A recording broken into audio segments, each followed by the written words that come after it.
तो बेटा हम लोगों ने कल क्वेश्चन नंबर 5 किया था और क्वेश्चन नंबर 5 ये था, how was France responsible in spreading nationalism to other parts of Europe.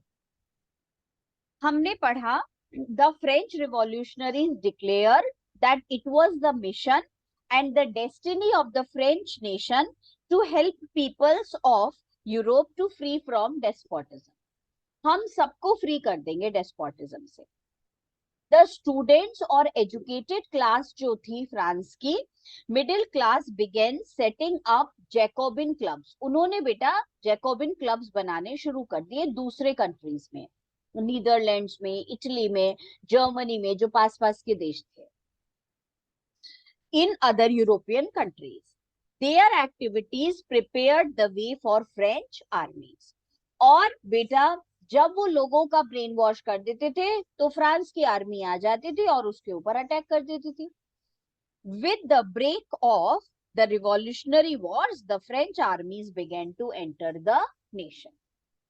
अब ऐसे में बेटा हम जो क्वेश्चन नंबर 6 पढ़ रहे हैं वो question 6 very very very important है बेटा। ये वाला क्वेश्चन जो है वो उतना ही इंपॉर्टेंट है जैसे हमने क्वेश्चन नंबर 4 पढ़ा था, फ्रेंच रिवॉल्यूशनरीज ने कलेक्टिव आइडेंटिटी कैसे शुरू करी। वैसे ही नेपोलियन कोड, तुम्हें मालूम है फ्रेंच आर्मी का लीडर था बेटा नेपोलियन, और नेपोलियन जो है वो रिवॉल्यूशन लेकर के आया और उसके बाद उसने डेमोक्रेसी तो खत्म कर दी और खुद ही बेटा डिक्टेटर बन गया। पर लोग उसे पसंद इसलिए करते थे क्योंकि उसने बहुत सारे अच्छे अच्छे चेंजेस कर दिए थे जो लैंडेड एरिस्टोक्रेसी राजाओं के टाइम पर नहीं थे, इसलिए लोग नेपोलियन को पसंद करते हैं। बहुत सारे क्वेश्चंस आते हैं इससे।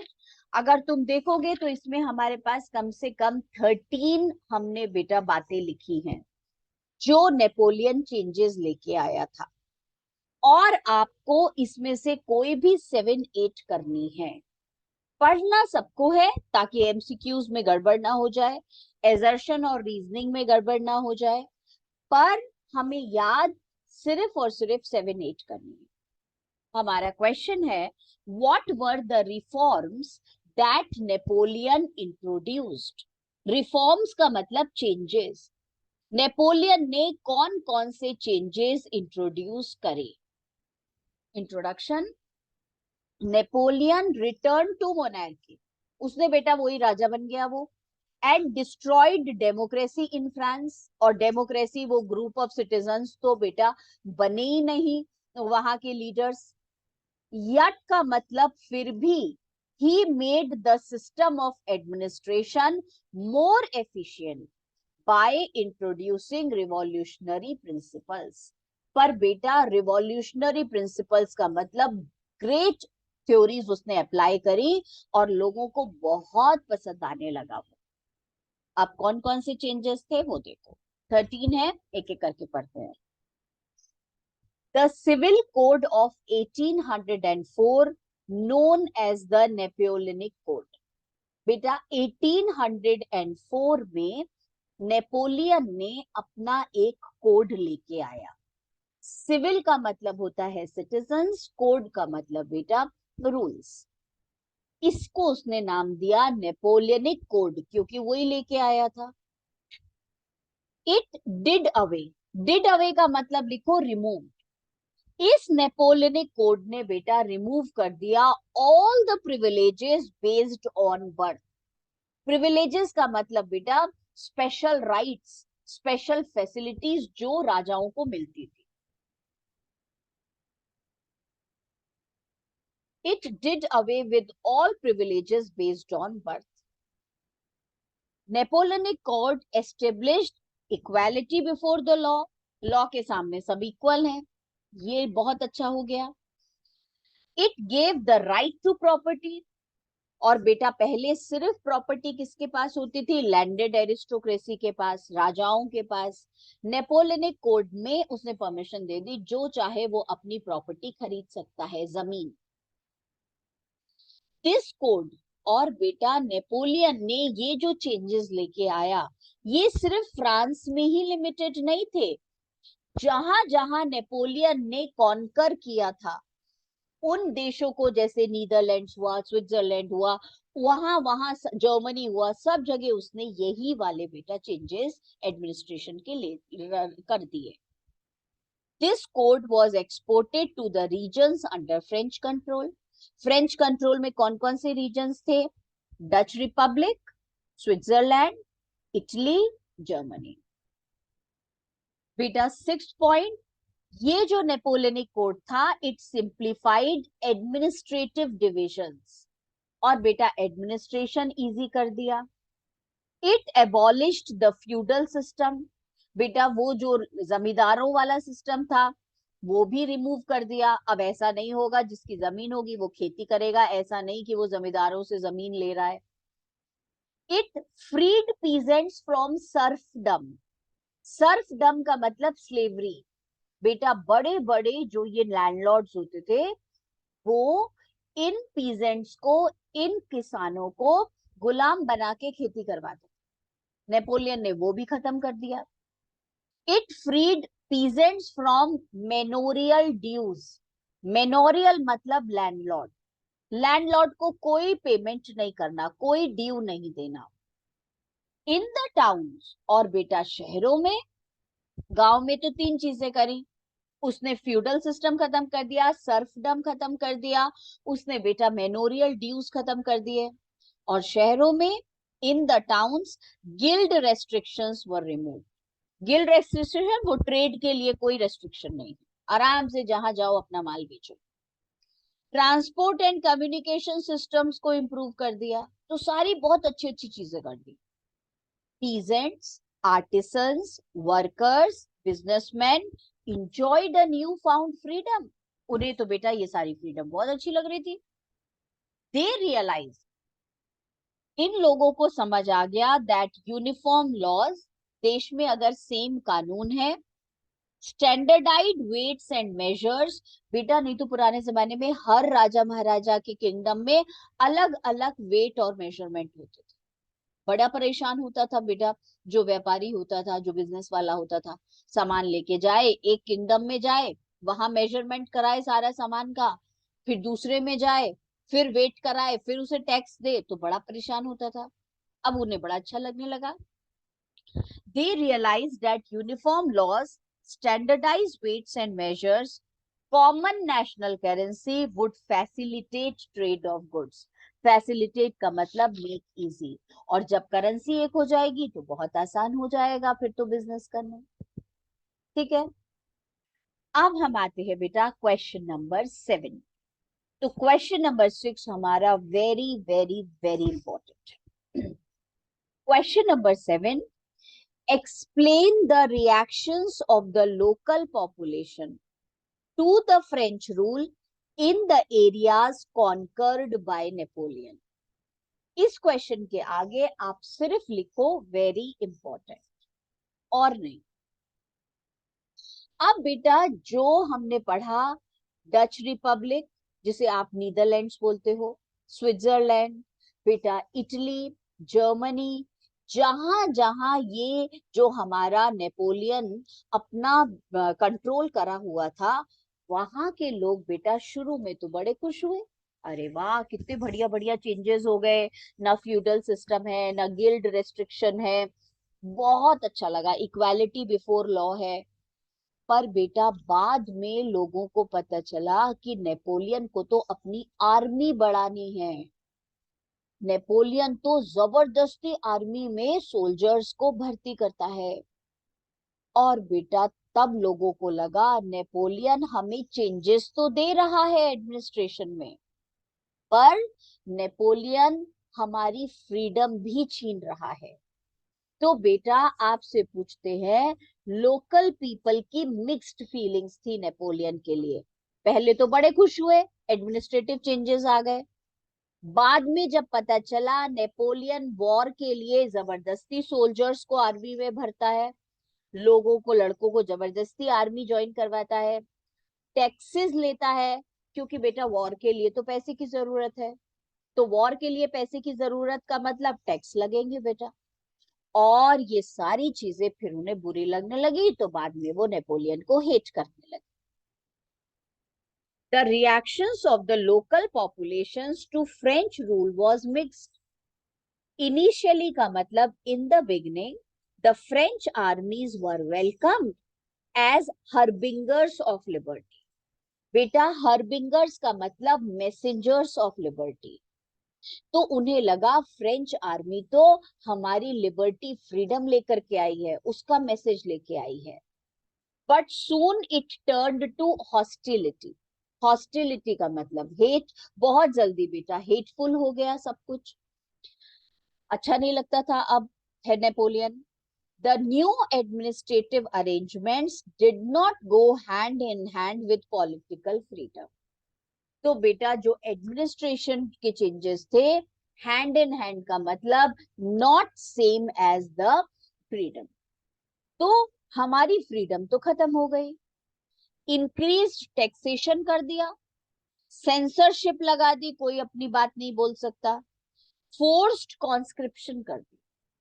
कॉन्स्क्रिप्शन का मतलब क्या होता है, वही ब्रैकेट में लिखा हुआ है, कंपल्सरी आर्मी सर्विस करनी पड़ेगी। और बेटा were necessary to conquer the rest of Europe. और ऐसा क्यों कर रहा था, क्योंकि उसे यूरोप को कॉन्कर करना था। उसने सपना बना रखा था पूरे यूरोप को अपने कंट्रोल में करूंगा। This all finished the advantages of the administrative changes. बेटा इसकी वजह से जो एडमिनिस्ट्रेटिव चेंजेस थे उनको फायदा नहीं दिखा, लोग परेशान ज्यादा। हमारा 6th और 7th क्वेश्चन हो गया। आज बेटा हम कोशिश कर रहे हैं 10th क्वेश्चन तक हमारा तैयार हो जाए, फिर थोड़े से हम क्वेश्चंस एमसीक्यूज डिस्कस करेंगे। तो अब जो तुम पढ़ रही हो क्वेश्चन नंबर 8, इसके आगे भी लिखो वेरी वेरी वेरी इंपॉर्टेंट। मतलब ये क्वेश्चन नंबर 4 कलेक्टिव आइडेंटिटी बहुत बहुत बहुत important. Question number 6 Napoleonic code very very very important. Treaty of Vienna very very very important.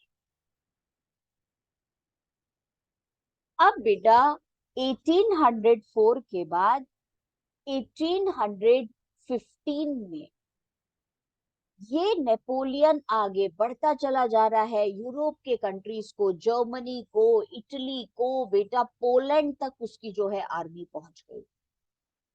तो यूरोप के बाकी राजा लोग परेशान हो गए। उन्होंने कहा ऐसे तो नेपोलियन हम सब राजाओं को हरा देगा, तो क्या करें। तो उन सब कंट्रीज के राजाओं ने हाथ मिला लिया, और वो कंट्रीज थे रशिया, पर्शिया, ऑस्ट्रिया। ये तीनों कंट्रीज ने बेटा अपनी आर्मी कंबाइन कर दी, और इन्होंने ब्रिटेन को भी बुला लिया। ब्रिटेन थोड़ा ऊपर है ना, उसकी आर्मी को भी बुलाया। तो ये 4 आर्मीज ने मिलके नेपोलियन को हरा दिया। बैटल ऑफ वाटरलू हुई थी, हमारे सिलेबस में नहीं है, पर हमें सिर्फ इतना बताया गया कि नेपोलियन हार गया। और बेटा इसमें सबसे बड़ा रोल जिसने प्ले किया वो था ड्यूक मेटरनिक, ऑस्ट्रिया का चांसलर। तो जब नेपोलियन को इन 4 कंट्रीज की आर्मीज ने हरा दिया, तो बेटा ड्यूक मेटरनिक ने अपने देश में ऑस्ट्रिया में एक मीटिंग रखी। और किसकी मीटिंग रखी, ये सारे कंट्रीज वहां पर आए, ब्रिटेन, रशिया और बेटा पर्शिया, ऑस्ट्रिया में आए। और जो फ्रांस था, फ्रांस के इसको हराया है ना नेपोलियन को, तो फ्रांस में जिसको राजा बनाना था उसका नाम था बॉर्बन किंग्स। वो बॉर्बन किंग्स जिसे फ्रेंच रिवॉल्यूशन के टाइम पे भागना पड़ा था 1789 में, उसको भी बुलाया। और बेटा सारे कंट्रीज के लीडर्स ने मिल करके एक एग्रीमेंट साइन किया, और उस एग्रीमेंट को बोलते हैं treaty of Vienna. Vienna is the capital of Austria. और ट्रीटी का मतलब एग्रीमेंट। और ये एग्रीमेंट ये साइन हुआ कि नेपोलियन ने जितने दूसरे कंट्रीज को अपने कंट्रोल में किया था वो खत्म, वो बिल्कुल भी अलाउड नहीं है। और बेटा फ्रांस के राजा बना दिए, वही जो पहले हटाया गया था 1789 में जिसे, उसी को दोबारा से राजा बना। और इन सब लोगों ने बेटा ड्यूक मेटरनिक ने एक एग्रीमेंट साइन करा लिया, और जो बेटा कुछ चीजें नेपोलियन की अच्छी लगी वो चेंज नहीं करी, बाकी सारी के सारी उन्होंने चेंज कर। इन लोगों को डर था कहीं ऐसा न हो फ्यूचर में फ्रांस का फिर कोई बेटा आर्मी का बंदा अपनी जो है वो आर्मी आगे तक बढ़ा दे। इसलिए पर्शिया, ऑस्ट्रिया और रशिया ने अपने अपने स्टेट्स बना लिए फ्रांस की बेटा बॉर्डर के बाहर, ताकि फ्यूचर में कभी इसकी आर्मी बाहर ना चल पाए। और बाकी सारे चेंजेस बेटा उन्होंने बदल दिए जो नेपोलियन अच्छे वाले लाया था। कुछ एक चेंजेस जो नहीं बदले वो थे बेटा सर्फडम, मेनोरियल ड्यूज और बेटा फ्यूडलिज्म। ये उन्होंने बोला अब कोई जमींदार नहीं होगा, अब कोई बेटा किसी को पेमेंट नहीं करना है, ये उन्होंने चेंज नहीं किया। उनको एक और बात समझ में आ गई जो उन्होंने चेंज नहीं करी, और वो थी कि नेपोलियन की आर्मी जैसे स्ट्रांग थी ऐसे हमारी आर्मी स्ट्रांग होनी चाहिए, तभी हम किसी के कंट्रोल में नहीं आएंगे। नहीं तो ये लोग फिर जो है क्या कर लेंगे, फ्रीडम, रिवॉल्यूशन, अपनी आर्मी स्ट्रांग करें। तीसरा बेटा इन लोगों ने एक और काम किया, और इन लोगों ने बोला कि अब हमारे देश में सेंट्रलाइज्ड एडमिनिस्ट्रेटिव सिस्टम होगा, ऑफिसर्स होंगे जो देश को ठीक से चलाएंगे। और ये पूरा का पूरा ट्रीटी जो है, एग्रीमेंट जो है वो साइन हो गया। और एक वर्ड में समझाऊं तो बेटा ये जो ट्रीटी ऑफ वियना है इसमें इन्होंने कंजर्वेटिज्म ले आया। कंजर्वेटिज्म का मतलब वो पॉलिटिकल सिस्टम जिसमें पुराने रीति रिवाज से काम होता है, ओल्ड पॉलिटिकल सिस्टम आ गया। और बेटा ये ओल्ड पॉलिटिकल सिस्टम का मतलब था कि अब सब लोग चर्च का कहना मानेंगे, राजा का कहना मानेंगे, सोसाइटी में कोई इक्वल नहीं होगा, कोई बड़ा होगा फिर कोई उससे छोटा होगा फिर कोई उससे छोटा होगा। और बेटा इन्होंने बोला कंजर्वेटिज्म का मतलब है लोग जॉइंट फैमिली में रहेंगे, क्योंकि जॉइंट फैमिली में लोग कंट्रोल्ड रहते हैं, और जब अलग सिस्टम में रहते हैं तो रिवॉल्यूशन कर देते हैं। तो बेटा ये कंजर्वेटिज्म वो लेकर के आए। तो ट्रीटी ऑफ वियना कब साइन हुई, 1815 में। और ट्रीटी ऑफ वियना का मतलब नेपोलियन को हरा दिया था, और दोबारा से बेटा कंजर्वेटिज्म आ गया, पुराने वाला सारा का सारा चेंजेस सिस्टम आ गया पॉलिटिकल। और बेटा हमारे तीनों क्वेश्चंस इसी से रिलेटेड हैं, ट्रीटी ऑफ वियना, कंजर्वेटिज्म और कंजर्वेटिस्ट कितने स्ट्रिक्ट होते। आज का फिर चैप्टर हमारा यहाँ खत्म होगा लेक्चर। क्वेश्चन नंबर 8 रिवाइज कर लो। What was the treaty of Vienna? Treaty का मतलब मैंने बता दिया बेटा, एग्रीमेंट। वियना ऑस्ट्रिया की कैपिटल जहां पर ये साइन हुआ था। The combined forces of Britain, Russia, Persia and Austria defeated Napoleon. इन सब ने मिलकर बेटा नेपोलियन को जो है वो हरा दिया।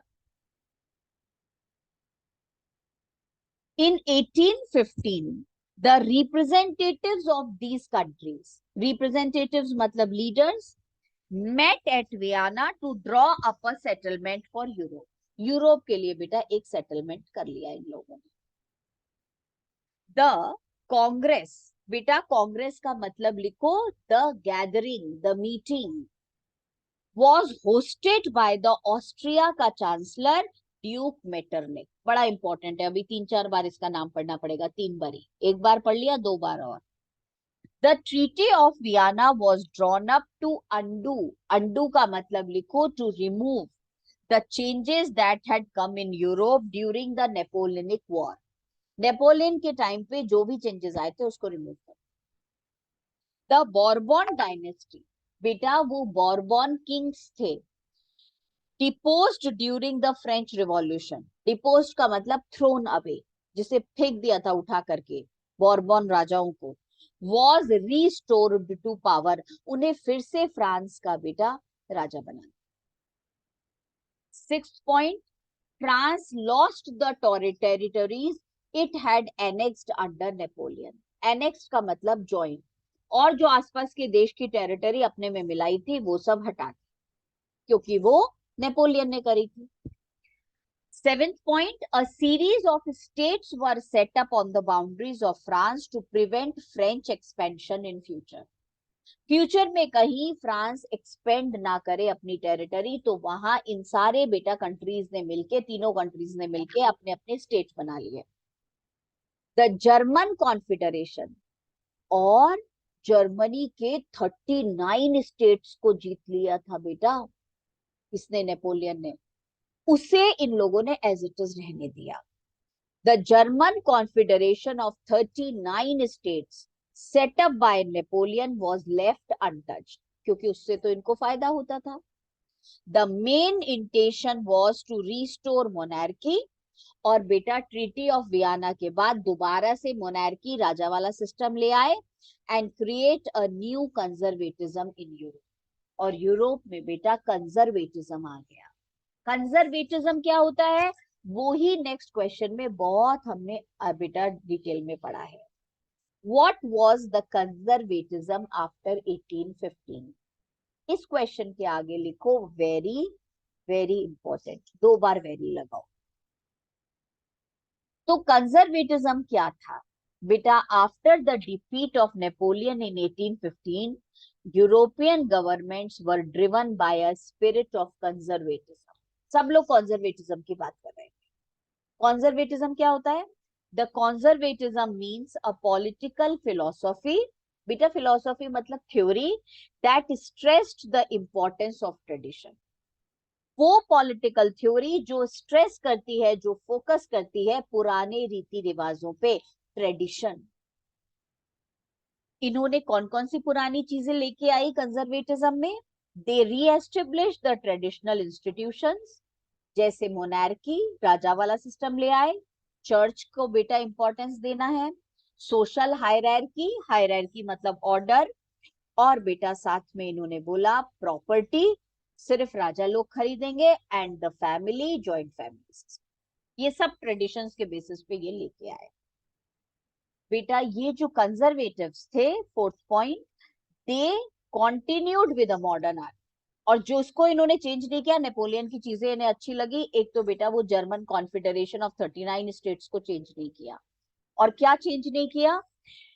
दे continued with modern army, efficient bureaucracy, अच्छे वाले ऑफिसर्स, डायनामिक इकोनॉमी, डायनामिक मतलब बिजनेस वाली economy, the abolition of feudalism and serfdom. और दोबारा से फ्यूडलिज्म नहीं आएगा और सर्फडम नहीं आएगा, बाकी सब बेटा से, because these changes would strengthen monarchy। और ये चीजें क्यों नहीं हटाई? क्योंकि उन्हें पता था ऐसा करने से हमारा राजा वाला सिस्टम स्ट्रॉन्ग हो जाए। और लास्ट क्वेश्चन है बेटा, what kind of conservative regimes were set up in 1815? ये जो कंजर्वेटिज्म आया, ये लोग कैसे थे? बहुत डिक्टेटर टाइप के थे। ना लोगों को फ्री से बात करने देते थे, ना लोगों को लिबर्टी वर्ड यूज करने देते थे, ना पसंद के गाने बनाए जाएंगे देश से रिलेटेड, ना बेटा इन्होंने बोला न्यूज़पेपर और मैगजीन में हमारे अगेंस्ट कुछ छपेगा। लास्ट क्वेश्चन आज का, what kind of conservative regimes were set up in 1815? Conservative regime set up in 1815 were autocratic. Autocratic मतलब डिक्टेटर।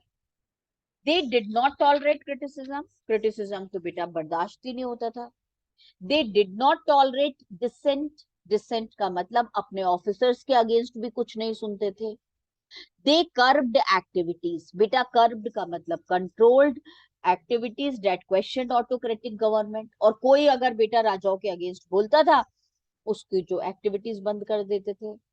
दे इम्पोज्ड सेंसरशिप लॉज, और बेटा सेंसर के लॉज लगा दिए। जैसे सेंसरशिप किस किस पे लगाती, to control newspaper, books, songs, place. Drama व्रामा नहीं बनेंगे देशभक्ति से रिलेटेड।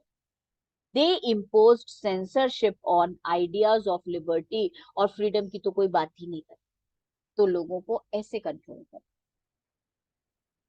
अब बेटा क्वेश्चन नंबर 11, 12, 13, 14, 15 है तो बहुत इंपॉर्टेंट, ये हम लोग कल करेंगे और यहाँ तक का हमारा पूरा कंप्लीट हो।